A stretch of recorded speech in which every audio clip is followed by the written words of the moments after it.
사도신경으로 우리의 신앙을 하나님 앞에 고백하겠습니다. 나는 전능하신 아버지 하나님 천지의 창조주를 믿습니다. 나는 그의 유일하신 아들 우리 주 예수 그리스도를 믿습니다. 그는 성령으로 잉태되어 동정녀 마리아에게서 나시고 본디오 빌라도에게 고난을 받아 십자가에 못 박혀 죽으시고 장사된 지 사흘 만에 죽은 자 가운데서 다시 살아나셨으며 하늘에 오르시어 전능하신 아버지 하나님 우편에 앉아 계시다가 거기로부터 살아있는 자와 죽은 자를 심판하러 오십니다. 나는 성령을 믿으며 거룩한 공교회와 성도의 교제와 죄를 용서받는 것과 몸의 부활과 영생을 믿습니다. 아멘. 우리 함께 찬송가 453장 함께 찬양 부르시겠습니다.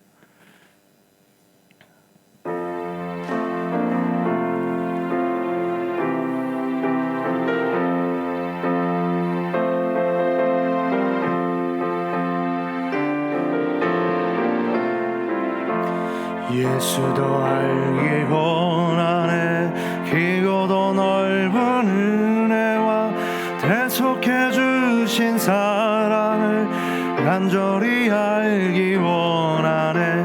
내 평생의 소원, 내 평생의 소원, 대속해 주신 사랑을 간절히 알기 원하네. 성령이 스승되셔서 진리를 가르치시고 거룩한 뜻을 깨달아 예수를 알게 하소서.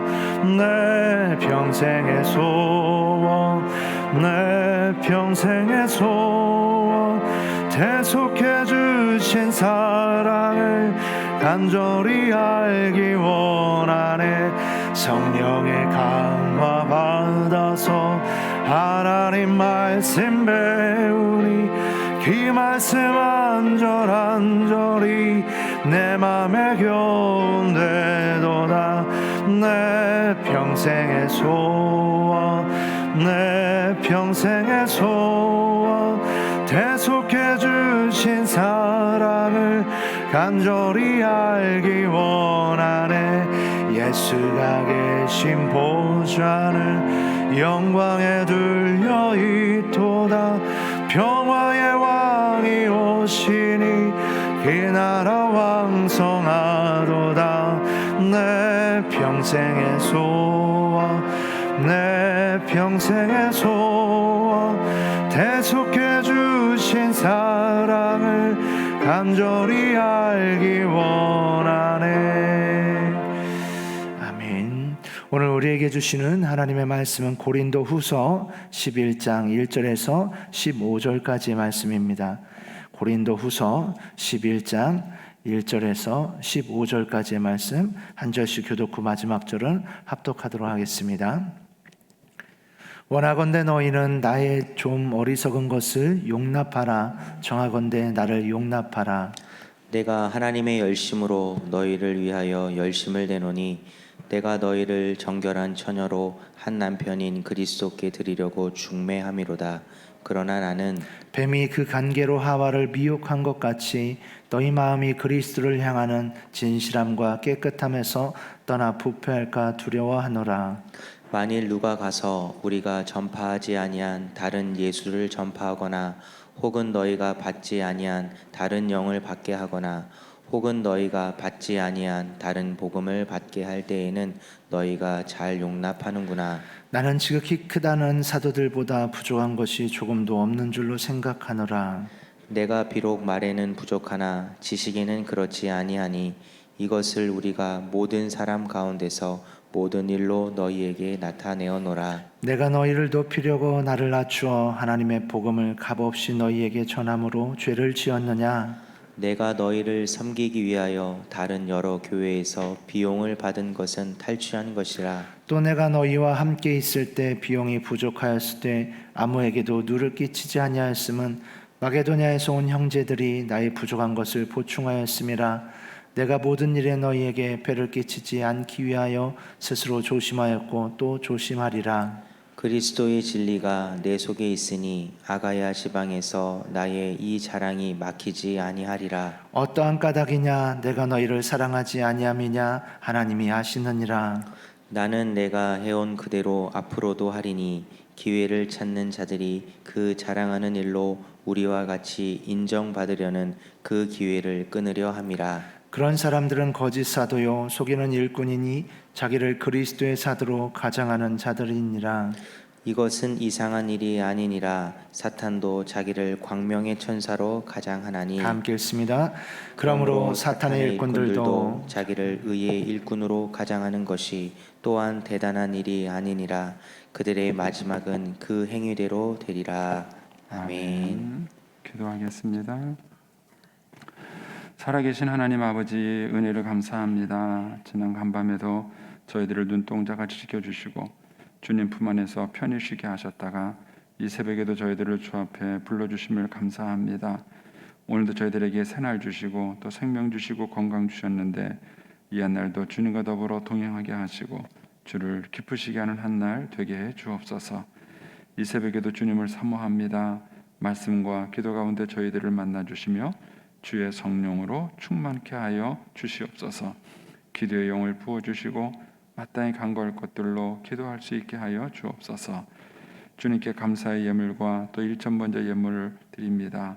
하느님 아버지, 믿음으로 또 순종으로 감사함으로 드리는 예물을 주님께서 기뻐 받으시고 약속하신 하늘의 복과 땅의 복으로 충만하게 채워 주옵소서. 주의 은혜로 종의 가정들을 형통케 해주시며 그 자녀들을 축복하여 주옵소서. 예수님의 이름으로 축복하며 기도하옵나이다. 아멘.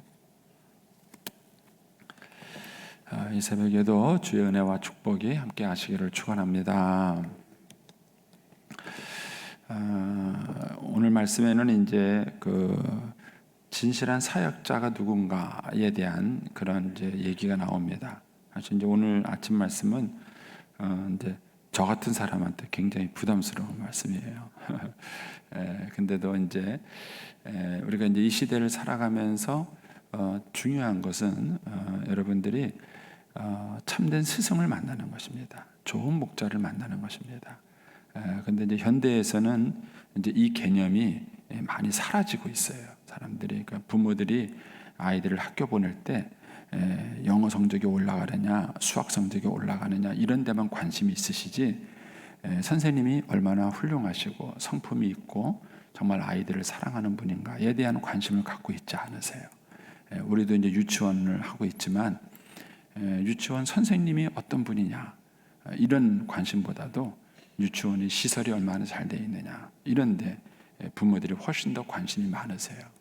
그런데 사실은 시설은 별로 중요한 게 아닙니다. 정말 중요한 것은 선생님들이죠.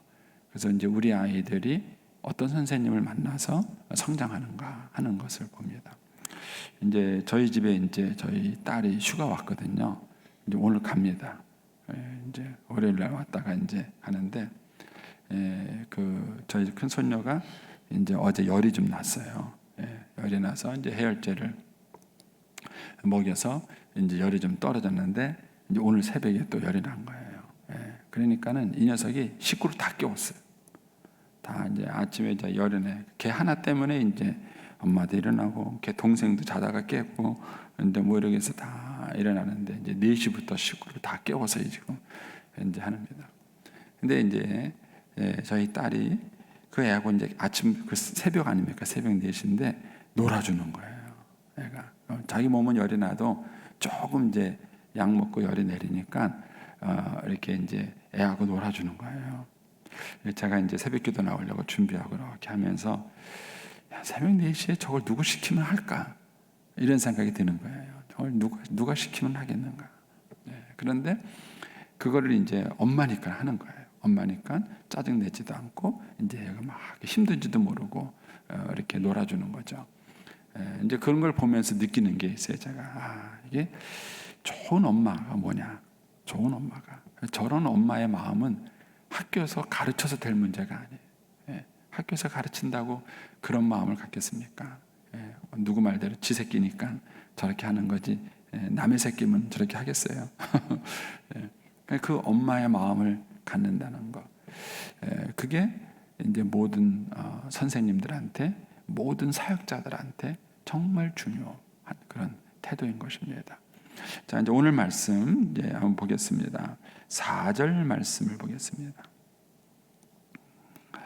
4절 말씀에 보면 만일 누가 가서 우리가 전파하지 아니한 다른 예수를 전파하거나 혹은 너희가 받지 아니한 다른 영을 받게 하거나 혹은 너희가 받지 아니한 다른 복음을 받게 할 때에 너희가 잘 용납하는구나. 고린도 교인들의 신앙의 위기는 왜 왔느냐? 거짓 선지자들 때문입니다. 여기 보면 누가 가서 할 때 그 누군가가 누군지는 명확하게 나와 있지 않았지만 이 누군가가 가서 무슨 짓을 했느냐 하면은 다른 예수를 전파한 거예요. 다른 예수라는 것은 변질된 복음이죠. 바른 복음이 아니라 다른 잘못된 가르침을 가르친 거예요. 다른 예수, 다른 영, 다른 성령, 그 다음에 다른 복음, 이거예요. 결국 고린도 교인들의 신앙의 위기는 뭐냐면은 이 거짓 선지자들 때문입니다. 이 거짓 선지자들에 대한 얘기가 13절로 가보십시오. 13절로 가보시면 이렇게 얘기하죠. 그런 사람들은 거짓 사도요 속이는 일꾼이니 자기를 그리스도의 사도로 가장하는 자들이니라. 이것은 이상한 일이 아니라 사탄도 자기를 광명한 천사로 가장해요. 여러분, 마귀의 가장 큰 무기가 뭐냐면 거짓말입니다. 거짓말. 그래서 성경에 보면은요, 살인죄와 우상 숭배하는 것과 거짓말을 동등하게 취급합니다. 근데 우리는 거짓말이라는 것이 얼마나 무서운지에 대해서 생각하지 않아요. 지금 우리 사회에도 왜 이렇게 힘들고 어려우냐면요, 믿지 못하겠네. 대통령이 말을 해도 못 믿겠고, 정치인이 말을 해도 못 믿겠고, 누가 무슨 말을 해도 못 믿는 거예요. 이것이 우리 사회가 가지고 있는 심각한 문제예요. 심각한 문제입니다. 그런데 이런 거짓말을 가장 큰 무기로 삼는 게 뭐냐면은 마귀입니다. 마귀. 이 마귀는 처음부터 아담과 하와에게 거짓말을 했어요. 그래서 아담과 하와를 속였습니다. 그리고 지금도 마귀는 거짓말을 가지고 우리에게 다가와요. 그것이 여러 가지 형태의 거짓말이 있는데 복음을 거짓말로 꾸미는 거예요. 가짜 복음을 만드는 거예요. 그리고 가짜 예수를 만드는 거예요. 가짜 성령을 만드는 것입니다. 그래서 신앙생활하는 데 있어서 위기는 뭐냐 하면은 바르게 가르치지 않는 사람이에요. 여러분, 설교를 여러분들은 좋은 설교와 나쁜 설교를 어떻게 구분하십니까? 제가 늘 말씀드리는 얘기지만 아내들이여 남편에게 순종하시오. 그러면은 남편들이 아멘 그래요. 그분들이 진리를 알고 아멘이라 그럴까요? 아니에요. 내 생각과 같다 이거예요. 저도 목회하면서 이 부분을 많이 속았어요. 성도들이 나가면서 목사님, 오늘 목사님 말씀에 은혜 많이 받았습니다. 은혜 충만해요. 저는 진짜 은혜 받은 줄 알고요. 제가 우쭐했어요. 나중에 알고 보니까는요, 오늘 목사님 한 설교가 내 생각과 같습니다. 그 뜻이에요. 내 생각과 같습니다. 그 자기 생각과 다르면은요. 부여중학교 와서는 그런 사람이 한 명도 없었는데 이전에는 그런 사람이 있었어요. 전화가 와요, 저한테. 목사님, 오늘 설교 누구 얘기 듣고 했습니까? 무슨 소리일까? 뭔가 마음에 찔린 거예요. 그 설교가 마음에 찔렸으면은 하나님이 나한테 무슨 말씀을 하시는가 보다 이렇게 생각을 해야 되는데 누군가가 자기 비밀을 목사님께 가서 얘기했다고 생각하는 거예요. 그래가지고는 목사님이 설교 시간에 그렇게 했다고 생각하는 거예요. 그 설교를 그렇게 이해하는 분들이 많이 있어요. 그러니까는 오늘 우리 시대의 위기는 뭐냐면 말씀을 변질시키는 겁니다. 말씀을 변질시키는 거예요. 여러분들이 설교가 뭔지를 잘 이해하셔야 돼요. 제가 저희 교회에 와서 이제 일부러 마태복음부터 순서대로 설교를 쭉 하죠. 그런데 그렇게 하는 이유가 있어요. 왜냐하면 의외로 성도들이 성경을 안 봐요. 그리고 목사님이 성경 얘기를 하고 있는 건지 자기 얘기를 하고 있는 것인지 변별을 하지 못해요. 오랫동안 한국교회 성도들이 그런 훈련이 잘못되어 있다 보니까 변별을 하지 못하는 거예요. 그러다 보니까는 거짓된 복음을 얘기해도 거짓된 복음에 사람들이 속는 거예요.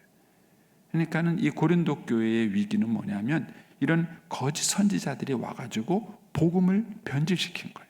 가르침을 변질시킨 것입니다. 이것이 그렇게 중요한 거예요. 왜 이 설교를 담임 목사님 외에는 안부로 맡기지 않는가? 제가 담임 목사로서 저희 교회에 가지고 있는 여러 가지 권한이 있죠. 그런데 가장 중요한 권한이 뭐냐면은 강단권, 설교권이에요. 이건 담임 목사한테만 주어진 거예요. 부목사님들도 엄밀한 의미에서는 제가 위임을 했기 때문에 설교하시는 거예요. 누구도 이 자리를 할 수 없습니다. 그 이유는 뭐냐면은 담임 목사가 가지고 있는 가장 중요한 책임 가운데 하나가 뭐냐면 교회 안에서 건강한 가르침이 이루어지고 있는가 하는 거예요. 이 부분이 굉장히 중요한 거예요. 고린도 교회가 신앙적으로 타락한 이유가 뭔가? 그것이 바로 다른 예수, 다른 영, 다른 복음, 즉 거짓된 가르침을 그들이 배운 거예요. 그래서 그들의 믿음이 흔들리기 시작을 했던 것입니다. 여러분, 신천지 같은 경우가 대표적인 경우 아니에요? 예? 성경 공부를 한다고 그러는 거예요. 근데 그 성경 공부를 비밀리에 하는 거예요. 그러면 처음부터 자기들이 밝혀야죠. 자기들은 신천지다, 우리가 믿는 믿음 뭐다, 이렇게 얘기를 했어야죠. 근데 처음에는 그 얘기를 쏙 숨기는 거예요. 예? 철저하게 거짓말로 위장을 합니다. 그래서 상대방에게 거짓말로 접근해요. 예를 들어서 이제 A라는 제 친구가 있어요. 그런데 내가 가서 그 친구한테 얘기하면은 그 친구는 내가 자기 사정을 다 알고 있다는 것을 알아요. 그러니까는 이 A라는 사람을 전도하기 위해서 제가 이제 B라는 다른 신천지 동료한테 이 A라는 사람의 정보를 주는 거예요. 그러면 이제 이 B라는 친구는요, 이 A라는 사람을 우연히 만난 것처럼 딱 만나갖고는 내가 기도하다 보니까 형제님이 이런 어려움이 있는 것 같다고 이렇게 얘기를 해요. 근데 이 사람은, A라는 사람은 생판 모르는 B라는 사람이 와서 자기 얘기 아는 얘기를 하니까 그게 진짜인 줄 알아요. 그게 진짜인 줄 알아요. 어떻게 그런 걸 알았냐고. 내가 기도 중에 알았다고. 그러면 다 신기하게 생각해요. 그렇냐고. 여러분, 그 사람이 기도하다 알았는지 아니면 사기꾼인지 어떻게 구분합니까? 그런 변별력이 없는 거예요. 그러니까 이제 이 A라는 사람은 거기에 대해서 홀딱 빠져요. 나중에 알고 보니까 이 A라는 사람의 친구인 제가 B한테 정보를 다 준 거예요. A라는 사람의 정보를 다 준 거예요. B라는 사람은 모르는 척하고 가서 A한테 접근해서 설득하는 거예요. 그렇게 해서 신천지 신자를 만드는 거예요. 그렇게 해서 만들어 놓고 나면요, 온갖 방법으로 그 친구가 빠져나가지 못하게 딱 묶어버려요. 일단 핸드폰을 끊게 만들어요. 가족들하고 단절시켜요. 가족들하고 단절시켜서 연락도 안 되게 만들고 그렇게 만드는 거예요. 그래서 나쁜 거예요. 그래서 나쁜 거예요. 그런데 이제 이런 어떤 우리 주변에는 이 거짓 가르침과 이런 것들을 하는 것이 너무 많은 거예요. 그러면 이걸 어떻게 변별할 수 있겠느냐는 거예요. 이거를 변별할 수 있을 정도가 되면은 굉장히 성숙한 거예요. 그렇죠? 우리가 아이들을 키울 때 아이들이 어린 이유가 뭐예요? 이 아이가 지금은 착하고 공부도 잘하고 그러는지 모르겠지만은 세상에 나가서 거짓과 참을 분별하지 못하는 거예요. 그러면 그 아이는 아직까지 미성숙한 거예요. 아무리 학교에서 1등하고 공부를 잘하는지 모르겠지만 너무 순진에 빠져가지고 세상이 옳은 건지 그런 건지도 변별하지 못할 아이라면은 아직까지 미성숙한 거예요. 그 아이는요. 그러니까 그 아이가 성숙하다는 얘기는 세상에 나가서 거짓과 참을 변별해낼 수 있는 변별력을 얼마나 갖느냐 하는 거예요. 그걸 못 가지면은 넘어지게 되는 것이죠. 이것을 키우기까지는 부모라는 좋은 지도자가 필요한 거예요. 전적으로 믿을 수 있는, 전적으로 신뢰할 수 있는 그런 좋은 부모 밑에서 아이가 변별력을 쭉 키우는 거예요. 그리고 이제 세상에 나가서 참과 거짓을 구별해내는 훈련을 해야 되는 것이죠. 그러니까는 어렸을 때는 아무것도 구분 못하는 거예요. 영적으로도 마찬가지예요. 영적으로도 어린아이는요, 참 목사님인지 거짓 목사님인지를 어떻게 구분합니까? 오히려 거짓 목사일수록 더 참인 것 같아요. 그러니까 어떻게 그걸 구분하냐고요. 그래서 여러분들이 신앙생활을 처음 시작할 때 어떤 목사님을 만나느냐 하는 것이 대단히 중요해요. 정말 중요한 것입니다. 신앙이 초신자였을 때 좋은 목사를 만나서 여러분들이 믿음의 훈련을 잘 받으면 이제 여러분들이 스스로 성숙해서 변별력이 생겨요. 그때쯤 되면 괜찮지만 그 이전까지는 어떤 목사를 만나느냐는 것이 신앙에 있어서 굉장히 중요한 거예요. 그래서 저는 저희 교회를 좋은 교회를 만들고 싶은 것이 제 사명이고 목표입니다. 그런데 그 믿을 만한 좋은 교회를 있다는 것이 얼마나 중요해요. 얼마지? 그래서 저희 교회에서 신앙이 미숙한 사람들이 그런 이제 신앙의 기초를 마련하고 떠날 수 있다면 그것은 굉장히 중요한 역할을 하는 것입니다. 자, 이제 이런 배경을 가지고 다시 1절로 가보겠습니다. 1절로 가시면 바울이 이제 답답한 마음을 가지고 이런 말을 해요. 원하건대 너희는 나의 좀 어리석은 것을 용납하라. 청하건대 나를 용납하라. 예. 이렇게 말하는 이유는 뭐냐면은 거짓 선지자들이 하도 자기 자랑을 하고 뻥을 튀고 다니니까 바울도 어쩔 수 없이 자기 얘기를 할 수밖에 없는 거예요. 예. 나는 뭘 배웠고 나는 뭘 가졌고 막 이렇게 말을 하니까 바울도 어쩔 수 없이 이제 이 뒤에 가면 나와요. 내가 유대인 중에 유대인이요 바리새인 중에 바리새인이요 내가 가말리엘 문화에서 배우는 이런 얘기들을 바울이 뒤에 가서 하게 돼요.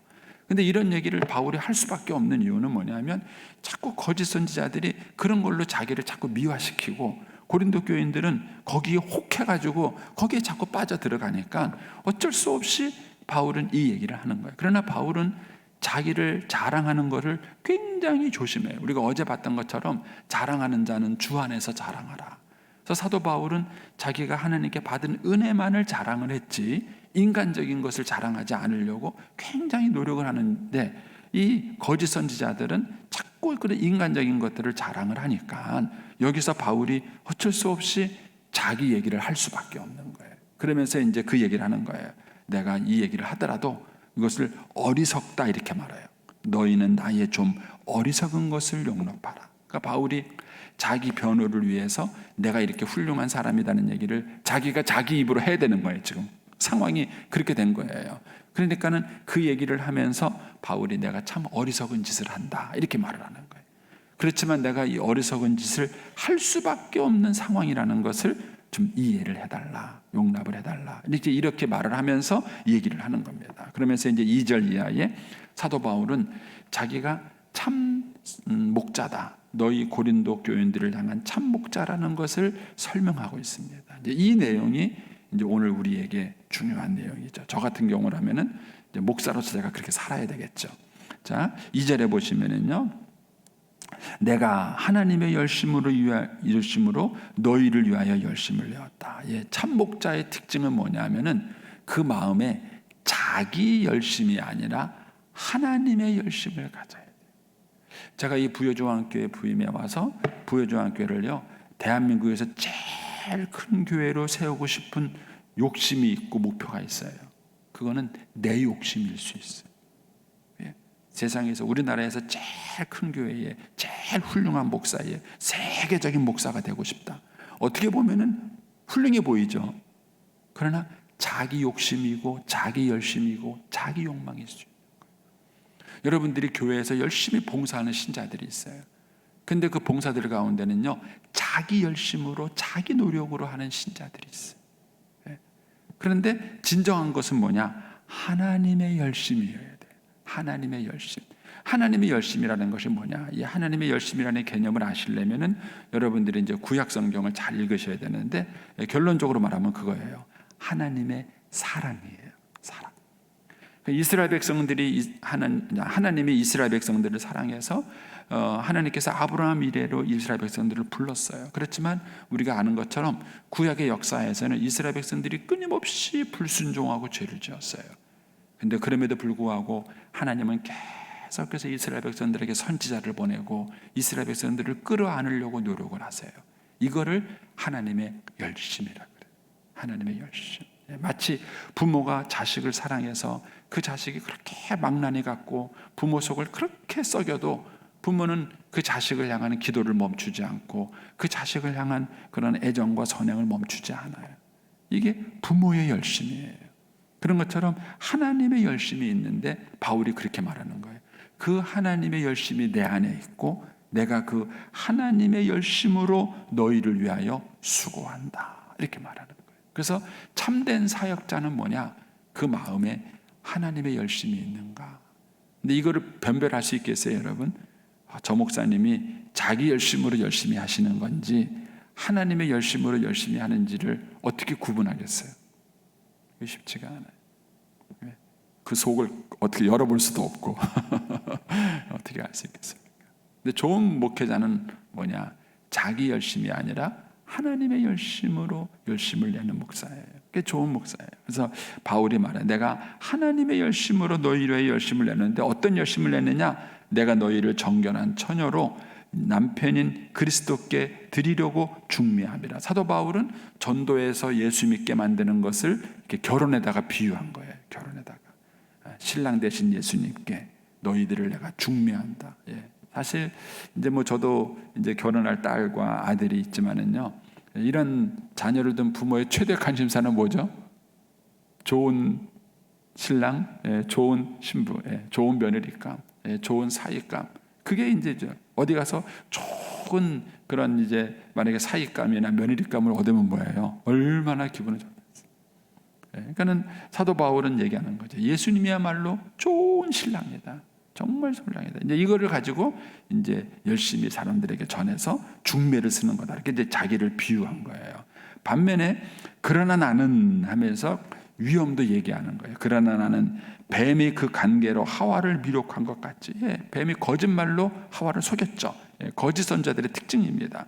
속에서 너희 마음이 그리스도를 향하는 진실함과 깨끗함에 떠나 부패할까 두려워함이라. 예, 그 부모들이 자식 키우는 마음과 똑같은 거예요. 자식이 세상을 살아가면서 잘못된 사람들에게 속을까봐, 잘못된 친구를 사귈까봐, 잘못된 사람들을 만날까봐 부모가 늘 걱정하는 게 그런 걱정이잖아요. 근데 바울에게도 그런 걱정이 있는 거예요. 잘못된 사람들에게 속아서 그들이 진리에서 벗어날 수 있다는 거예요. 그래서 여러분, 그냥 어쩔 수 없이 저도 이런 말을 하지만 목사를 믿으세요. 목사를 믿으십시오. 네. 지금 뭐 제가 이제 이 이상 뭐 어떻게 더 말씀드리기는 어렵지만 신앙은 언제부터 타락하는가? 예. 모든 이단들의 특징은 뭐냐면요, 목사님께 얘기하지 마. 성경 공부하러 오라 그러면서도 목사님께 얘기하지 마. 그렇게 말하라. 예. 목사님께 얘기 안 하고 비밀스럽게 성경 공부하다가 이단에 빠지는 거예요. 이단에 빠지는 거죠. 근데 참 애석하죠. 목사님을 여러분들이 전적으로 믿을 수 있어야 되는데 목사님을 못 믿는 게 문제죠. 근데 바울이 그래서 믿음의 노력을 합니다. 자, 5절에 가시면요, 바울이 이제 자기가 고린도 교인들한테 진실한 사역자가 되기 위해서 어떤 노력을 했는지를 나옵니다. 나는 지극히 크다는 사도보다 부족한 것이 조금도 없는 줄로 생각하노니. 바울은 다른 사도보다 부족한 게 없어요. 그런데도 고린도 교회는 게바파, 베드로파가 생겼어요. 그래서 바울보다 훌륭하다. 이렇게 이제 우리는 이런 사도한테 배웠다. 막 이렇게 이제 얘기를 하는 거죠. 6절에 내가 비록 말에는 부족하나 지식에는 그렇지 않다. 고린도서 10장 10절에 가면은요, 거기에 이제 사도 바울이 자기 말이 부족하다는 비판받은 얘기를 해요.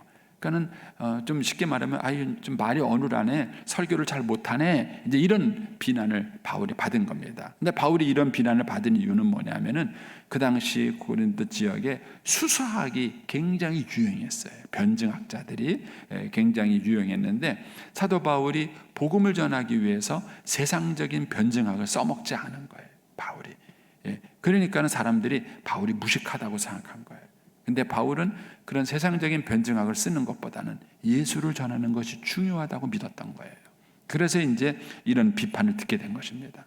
그래서 비록 말에는 부족하나 지식에는 그렇지 아니하니 이것을 우리가 모든 사람 가운데 모든 일로 나타내었다. 그러면서 7절에 내가 너희를 높이려고 나를 낮추었느냐. 예, 바울은 굉장히 겸손하게 복음을 전한 거예요.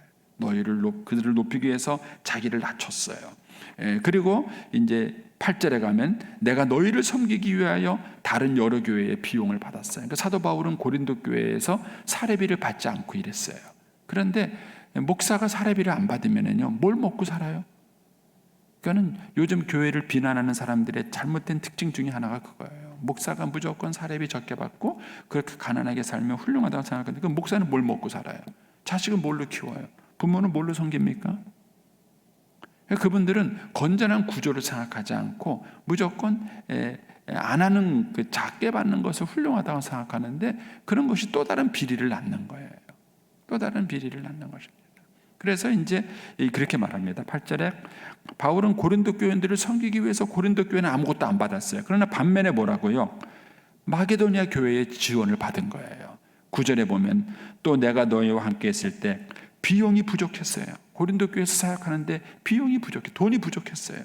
그런데도 바울은 고린도 교인들에게 아무 누를 끼치지 않으려고 고린도 교인들한테는 어떤 물질적인 요구를 하지 않은 거예요. 그 대신에 뭐였냐면은 마게도니아에서 온 형제들이 바울이 부족한 것을 보충했어요. 마게도니아 온 형제들이 누굽니까? 빌립보, 데살로니가, 베레아에 있는 교회들이에요. 이런 교회들이 사도 바울에게 선교비를 대줬고 바울은 그 선교비를 가지고 고린도 교회에서 사역을 하면서 고린도 교인들한테는 물질적인 피해를 끼치지 않으려고 조심했던 거예요. 그러니까 고린도 교인들이 참 어리석은 거죠. 미숙한 것이죠. 그러면서 이제 이렇게 말합니다. 내가 모든 일에 너희에게 폐를 끼치지 않기 위하여 스스로 조심하고 또 조심하리라. 그러니까 바울은 진실한 사역자가 되기 위해서 자기를 낮추고 겸손했을 뿐만 아니라 고린도 교인들을 향해서 물질적인 피해를 주지 않으려고 굉장히 이제 노력을 한 거예요. 그런데 결과는 뭐였느냐면요, 이렇게 말을 하는 거예요. 사도 바울은 사도가 아니라서 봉급을 못 받는 거야. 이렇게 한 거예요. 베드로는 사례비를 받고 아볼로는 사례비를 받아도 바울은 안 받으니까는요. 그렇게 저 실력이 없어서 저래 이러더라고요. 제가 목회하면서요, 정말 겸손하게 섬기려고 노력을 많이 해봤는데요, 겸손하면은요 성도들이 개무시해요. 목사를 우습게 알아요. 목사가 좀 성질이 더러워가지고요 막 부딪히고 다니면 어휴, 저 목사님 무섭다, 괜히 잘못 건드렸다가는 큰일 난다 이래가지고 또 그런 목사님은 또 어려워해요. 아니에요? 한번 생각해 보세요. 참 어렵더라고요. 이게요, 목회자가 참 정말 예수님 닮아서 겸손하고 온유한 태도로 이렇게 살아가면은요 세상 사람들이 다 좋아해요. 저한테만 그러는 게 아니에요. 똑같아요. 장로님들 중에서요 말 없이 조용히 잘 섬기는 장로님은요 성도들이 우습게 하더라고요. 그런데 좀 성질이 까다로워가지고 막 그냥 여기서 뭐라고 저기서 뭐라고 막 그러면은요 그런 장로님은 또 어려워해요. 하여튼 사람들의 성격이 이상해요. 그러면 어떤 사람이 훌륭한 사람이에요? 그러니까 바울이 지금 그 얘기를 하는 거예요. 내가 너희들에게 이렇게 조심하고 조심했는데 그런 사도 바울을 고린도 교인들이 무시한 거예요. 말을 잘 못한다느니, 뭐 실력이 없어서 결혼을 안 했다느니, 뭐 사도가 아니라서 사례비를 못 받았다느니, 이런 말로 이제 바울을 이제 비난했던 것이죠. 근데 바울이 그 얘기를 하는 거예요. 내가 그렇게 한 이유는 뭐냐? 하나님의 열심 때문이에요. 하나님의 사랑이 내 안에 있기 때문에 그렇게 한 거예요. 그러면서 10절에 그리스도의 진리가 내 속에 있으니 이거예요. 그래서 사도 바울이 그렇게 사는 거예요. 그래서 아가야 지방에서 나의 이 자랑이 막히지 않게 한다. 왜? 자기가 고린도 교인을 위해서 그렇게 수고하고 헌신한 것은 그 자기 안에 있는 그리스도의 진리 때문에 한 거예요. 이것 때문에 무너뜨리고 싶지 않다는 거예요. 그리고 11절에 어떠한 까닭이냐? 내가 너희를 사랑하지 아니함이냐? 아니다. 하나님이 아신 내가 너희를 사랑한다 이거예요. 사도 바울은 이러한 삶을 사는 이유는 그 안에 하나님의 열심이 있기 때문이고, 두 번째는 그리스도의 진리가 그 속에 있기 때문이고, 세 번째는 고린도 교인을 사랑했기 때문인 거예요. 이게 진실한 사역자의 모습이에요. 그래서 그렇기 때문에 12절에 뭐라 그러냐면 내가 해온 그대로 지금까지 살아온 것도 하나님의 열심으로 그리스도의 진리로 너희를 사랑했기 때문에 그렇게 살아온 거예요. 지금까지 그렇게 살아왔고 앞으로도 내가 그렇게 하겠다는 거예요. 앞으로도 내가 그렇게, 너희들이 나를 비난하든 너희들이 나를 오해하든 너희들이 나에게 어떻게 하든 간에 나는 그래도 앞으로도 그렇게 하겠다는 거예요. 이제 이게 참 사역자의 모습이죠. 하나님의 열심을 가지고 그리스도의 진리를 가지고 성도들을 사랑하는 마음을 가지고 사도 바울이 사역을 했던 것입니다. 그러면서 사도 바울이 이런 진실한 사역자라는 사실을 고린도 교인들한테 설득하는 것이죠. 그 이유는 뭐냐면은 바로 거짓 선지자들 때문에 그런 것입니다. 그래서 저와 여러분이 일단은 뭐 이거는 이제 제 입장에서는 이 말씀을 묵상하면서 저는 저에게 적용을 해야 되겠죠. 제가 성도들에게 참 믿을 만한 목사가 될 것인가. 저도 고민입니다. 제가 은퇴할 때 그런 말을 들었으면 좋겠어요. 목사님은 참 목자십니다. 아무도 아멘을 안 해주시고 쉽지 않죠.